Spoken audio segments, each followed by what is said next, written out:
بسم اللہ الرحمن الرحیم۔ محترم سامعین کرام، السلام علیکم ورحمۃ اللہ وبرکاتہ۔ آج ہم تقدیر پر ایمان لانے کی بحث کو،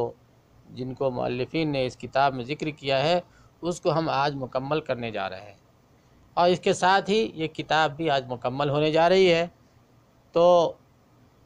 سمجھ لیں کہ ہم نے اتنے دنوں میں جو سیکھا اس پر ہم ٹھیک سے چلیں اور اس پہ ہم عمل کریں۔ تو کتاب کے خاتمہ پہ مؤلفین فرماتے ہیں کہ قدر پر ایمان لانے کے فوائد، تقدیر پر ایمان لانے کے کیا فائدے ہیں۔ فرماتے ہیں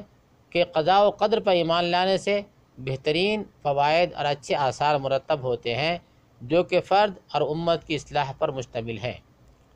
نمبر 1، اس سے مختلف قسم کی نیک عبادات اور پاکیزہ صفات پیدا ہوتی ہے، مثلا اخلاص للہ، اس پر توکل کرنا، خوف و رجا، اس کے ساتھ اچھا گمان کرنا، صبر، قوت تحمل، نا امیدی سے جنگ، اللہ پر راضی ہونا، اللہ کے فضل و رحمت پر شکر اور خوشی کو اسی کے لیے خاص کرنا، اللہ تعالیٰ کے لیے عاجزی کرنا، تکبر و غرور کو ترک کرنا، اسی طرح اللہ پر اعتماد کرتے ہوئے بھلائی کے کاموں میں خرچ کرنے کے لیے جذبہ کا پیدا ہونا، شجاعت، آگے بڑھنا، قناعت، عزت نفس، عالی ہمت، بردباری، معاملات میں پختگی، تنگی و آسانی میں میانہ روی، یعنی درمیانہ روی، حسد اور کسی پر اعتراض کرنے سے سلامتی، خرافات و ناحق افکار سے عقلوں کی آزادی، راحت نفس اور اطمینان قلب کا حصول۔ نمبر 2، تقدیر پر ایمان لانے سے مومن اپنی زندگی ایک صحیح نہج پر گزارتا ہے، اسے کوئی نعمت تکبر میں مبتلا نہیں کرتی، وہ کسی مصیبت کی بنا پر مایوس نہیں ہوتا، وہ یقین رکھتا ہے کہ اسے جو تنگی پہنچی ہے وہ اللہ تعالیٰ کی تقدیر سے ایک آزمائش ہے، پھر وہ جزع فضع یعنی رونا چلانا، شکوہ شکایت نہیں کرتا، بلکہ صبر کرتا ہے اور اس پر ثواب کی نیت رکھتا ہے۔ نمبر 3، اس پر ایمان لانا گمراہی کے اسباب اور برے خاتمہ سے بچاؤ کا ذریعہ ہے، یعنی تقدیر پر ایمان لانا گمراہی کے اسباب اور برے خاتمہ سے بچاؤ کا ذریعہ ہے، بلکہ اس سے دائمی مجاہدے پر استقامت، نیک اعمال کی کثرت، معاصی اور ہلاک کرنے والی چیزوں سے بچاؤ کا ثمرہ حاصل ہوتا ہے۔ نمبر 4، اس پر ایمان لانے سے مومنوں کو اسباب اختیار کرنے، مضبوط دل اور یقین تام کے ساتھ سخت تکالیف اور ہولناک امور سے سامنا کرنے کا جذبہ پیدا ہوتا ہے۔ نمبر 4 پھر سے ملاحظہ فرماتے ہیں اس پر ایمان لانے سے، یعنی تقدیر پر ایمان لانے سے مومنوں کو اسباب اختیار کرنے، مضبوط دل اور یقین تام کے ساتھ سخت تکالیف اور ہولناک امور سے سامنا کرنے کا جذبہ پیدا ہوتا ہے کہ حالات کیسے بھی آئیں گے تو ہم تیار ہیں، اور اللہ سے امید رکھتے ہوئے کہ اللہ تعالیٰ حالات سازگار ہی لائیں گے، لیکن اگر آ جائیں تو جذبے کے ساتھ تیار رہے کہ اللہ کے فیصلے سے آ رہے ہیں۔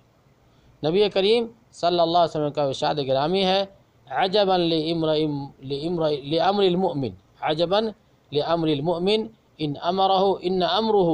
کلہ خیر، عجباً لامر المؤمن ان امرہ کلہ لہ خیر وليس ذلك إلا للمؤمن إن أصابته سراء شكر فكان خيرا له وإن أصابته ضراء صبر فكان خيرا له۔ رواہ مسلم۔ کہ مومن کا معاملہ کتنا عجیب ہے، اس کا سارا معاملہ اس کے لیے بہتر ہی بہتر ہے، اور یہ صرف مومن کے لیے ہے۔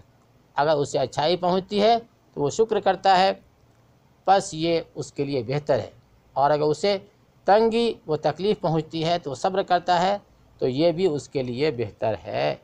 تو یہ جو ہے تقدیر پر ایمان لانے کے کچھ فوائد ہیں جن کا ذکر مؤلفین نے کیا تھا،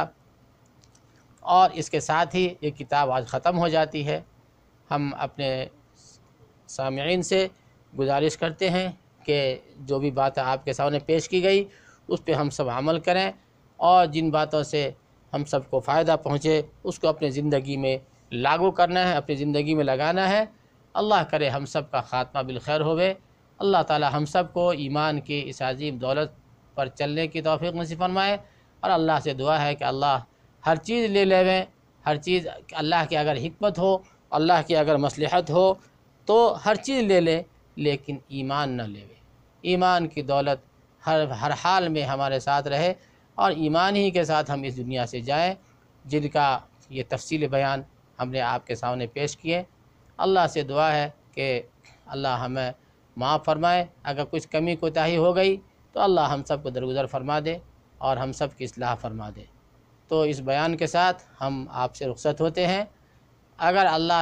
اگر ممکن ہوا تو انشاءاللہ ہم آئندہ کوئی دوسری کتاب لے کے آپ کے سامنے حاضر ہوں گے۔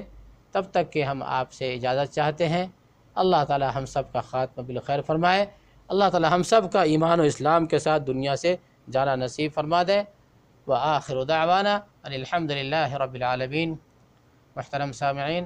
السلام علیکم ورحمۃ اللہ وبرکاتہ۔